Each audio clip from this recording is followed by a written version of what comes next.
Hi, I'm Laura Slacking, founder of Nest New York, and I wanted to share a few tips for how to best care for your candle.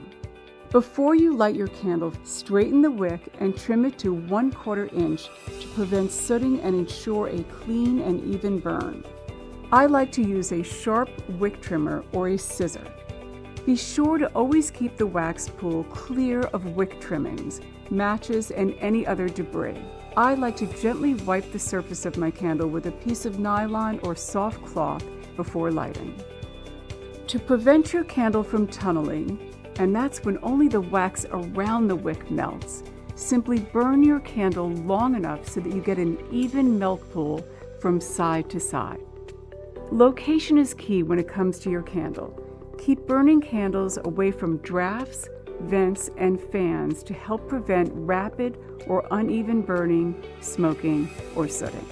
I hope these tips elevate your candle experience as you scent your world with exquisite fragrances.